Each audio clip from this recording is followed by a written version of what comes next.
Alright, so this edition of Flip Through Friday is about Rift's Ultimate Edition. Now, in this one, I'm not going to have it on the tripod. I'm just going to hold the camera and go through this. But yeah, this is Rift's Ultimate Edition. It's got a bunch of revised rules. It's by Palladium Books and written by Kevin Simbada. I never can say it correctly. But yeah, beautiful book. And it's not real expensive. It's still cheaper than your typical Pathfinder and D&D books. So it's a sci-fi game, in case some of you don't know, and it's known to not be balanced. And what I mean by that is you have some characters in super Borg mech suits, and you have magic, you have humans who can't hold a candle to that, okay? Now, the way the system tends to work is you have an active defense, and it's also there's various ways to take damage. There's hit points, like a lot of other games, and the way to remember that is that it's basically your life points. There's SDC, like structural damage capacity, and it's kind of like your pain threshold for normal people and things. But then there's MDC on this one. So there's 3 tiers of pain now. Now, MDC is mega damage capacity. So a lot of those big robots, an SDC weapon would not actually hurt. It's like shooting a tank with a gun or trying to hit it with a sword. It's not actually going to take damage. So they have MDC weapons and some creatures that are MDC. Now, MDC is supposed to be something that is very rare.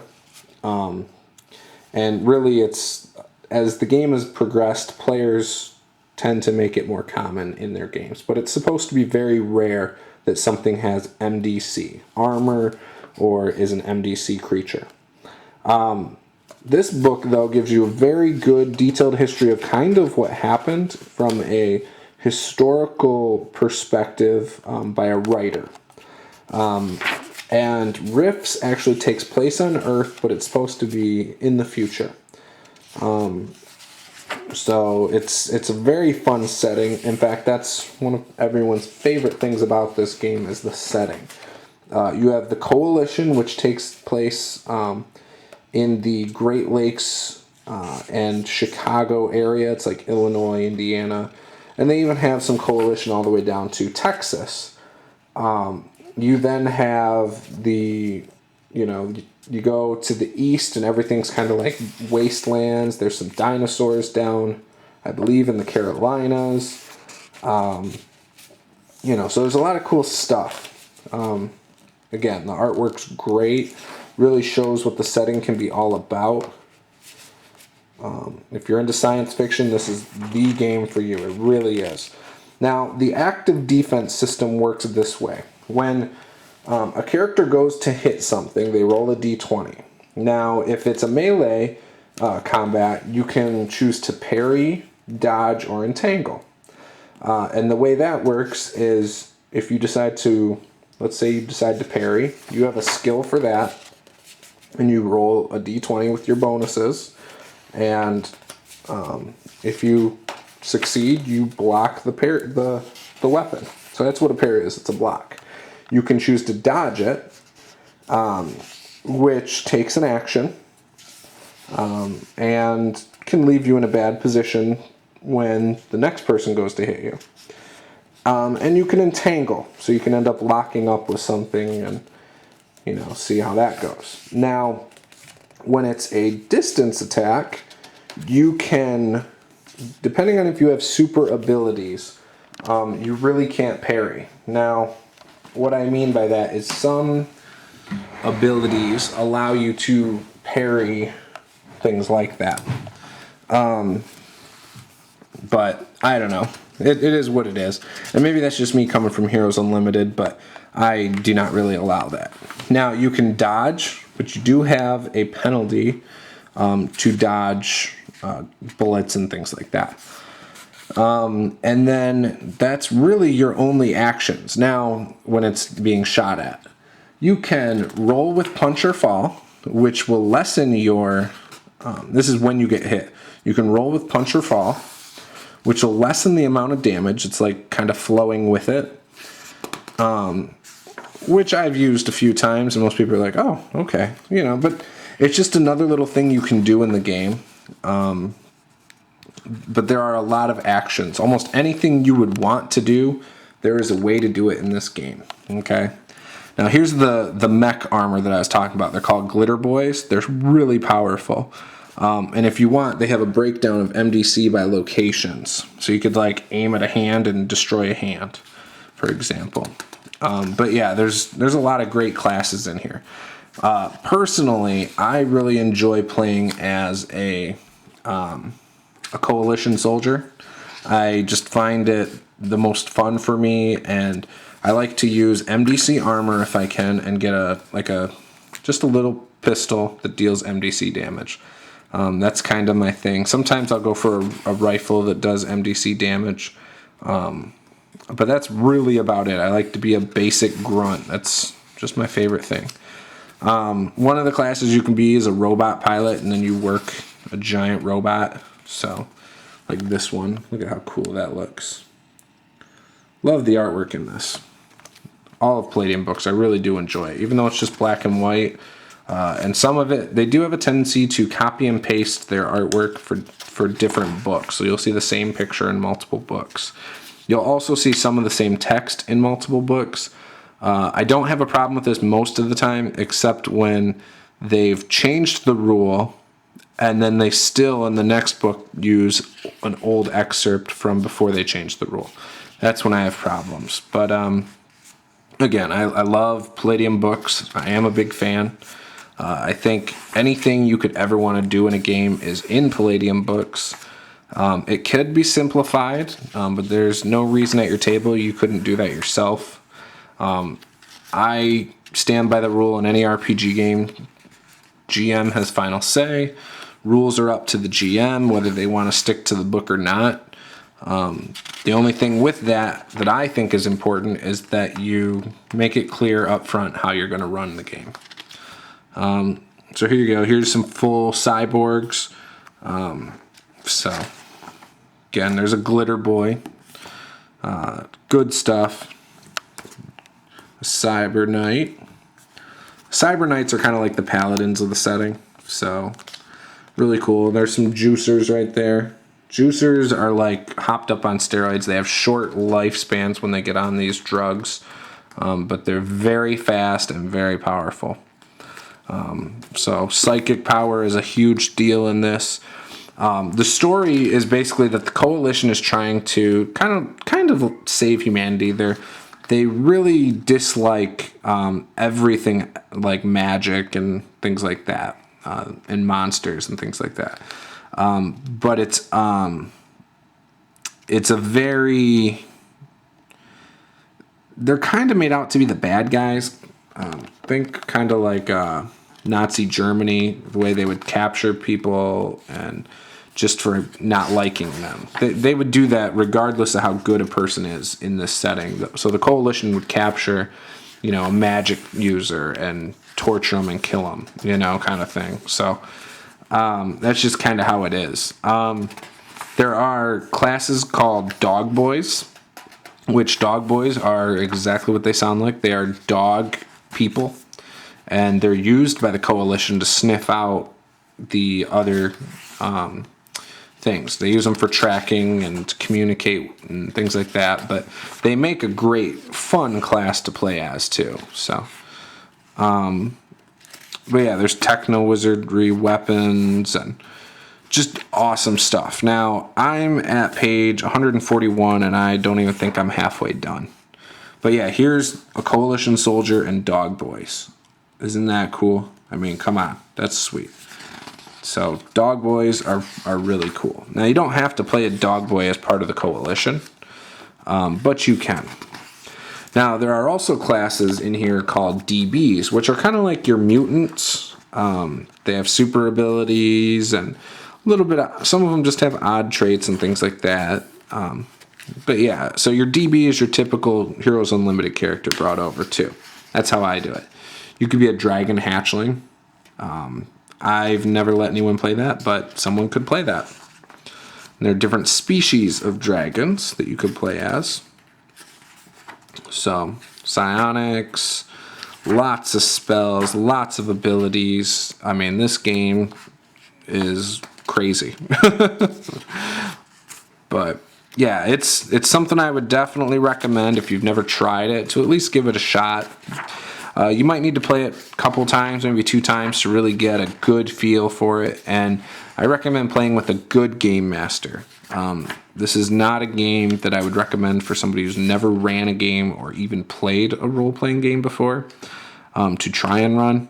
I think it's something that, you know, the person needs to have an understanding of the game. Now, personally, I will even say, and I've played this quite a few times, played it online, I played it with Kevin at a library, actually not Kevin, but one of his people. He was running Palladium Fantasy. And I will even admit, I'm not even up to date on everything, and I'm probably the RPG Brigade's biggest Palladium book slappy. So, am I comfortable running it? Sure, I'd run it. Probably wouldn't stick to the rules 100%, mainly because I don't know all the rules 100%. And don't care to have them memorized. But yeah, so, I mean, if this is a game that any of you would ever want to try, I would love to try and run a one-shot. Ooh, bless me. I would love to try and run a one-shot for you. Maybe get a few people to play it. Maybe even a campaign if, you know, we thought it would be a lot of fun. But yeah, I mean, it's a good game. I'm more into Heroes Unlimited, like I've said, and Palladium Fantasy. The SDC system instead of MDC, SDC, and hit points. I just like the idea a little more, less to keep track of. There are character sheets for this that range from 1 page to 5 pages, depending on if you have to have a cybernetic replacement for your arm and stuff like that. And so you could have a page of spells, a page of all your enhancements, a page for your robot, and then your main statistics. So here is the old style of Coalition Soldier, and here's the new style. I really like the new style. And actually, it reminds me of something from XCOM UFO Defense a little bit. Whereas the old style reminds me of Cobra Commander from G.I. Joe. But Coalition has a lot of good stuff. Now, there are a lot of books for Rifts. They, you know, they just have a ton of books. They have a bunch of dimension books and things like that. But yeah, beautiful book. These Coalition things remind me of Terminator a little bit, this picture in general. But again, it's a really cool setting. I highly recommend it to everyone. There's some psionics and, you know, big bad guy right there. But there's, up near Quebec, there is a bug hive. I can't even say it right. It's like the Zitasich or something like that.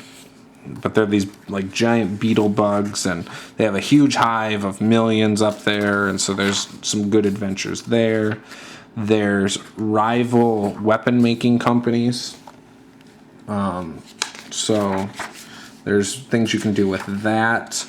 There's some areas that are very anti Coalition, such as Laszlo, which is near the current location of Ann Arbor, Michigan. There's other areas that are very anti, you know, anything other than human, like Chicago or Chi-Town. So, again, a lot of great stuff. A lot of great settings, and that's just part of North America. I mean, you have vampires down in Mexico, in Texas.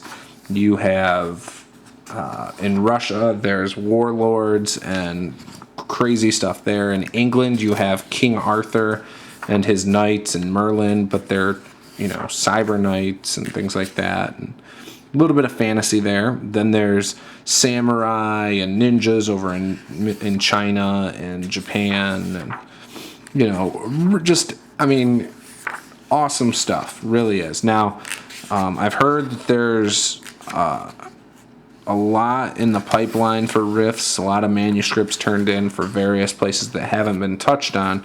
But if this was a game you wanted to get into, one, the nice thing is the books are not very expensive. You can get a book brand new for $25. Now this, a little more than that. This one is $35, but it's hardcover and about 400 pages. So yeah, why not at least get this and play a really good science fiction game? I mean, you could use this whether you want to use it in the current setting. You could run your own homebrewed world or homebrewed setting, but the greatest thing about Palladium books is their settings. So I'd recommend playing in their settings. There's a phobia table. So, really cool. It's almost 2 pages worth. This kind of is the combat rules, tells you how it works. That's a cool picture right there. So, we're, like I said, approaching 350 pages now. Hand-to-hand types, expert, martial arts, assassin, commando, dragon. If you want to use other hand-to-hand types from books like Ninjas and Super Spies and Mystic China and things like that, you could do that. The nice thing about Palladium's games is they're easily port over to each other. You know, you could take a fantasy character and have them enter Rifts. You can have a Heroes Unlimited character, have them enter Rifts. Have a Rifts character, enter one of those settings, you know. I've heard of many people doing that. And I would actually love to integrate them all as part of a game. Whereas, like, oh, we have some superheroes that end up in Palladium Fantasy. And, oh, they're saving the world there and trying to find a way back home, and somehow they end up in Rifts, which is more difficult and more deadly. This is old, but here's just some of their North American settings right there. And then their exotic settings. Like I said, this is old, so there's a lot more now. TVs and monster books, technology and weapons. So, good stuff, good stuff.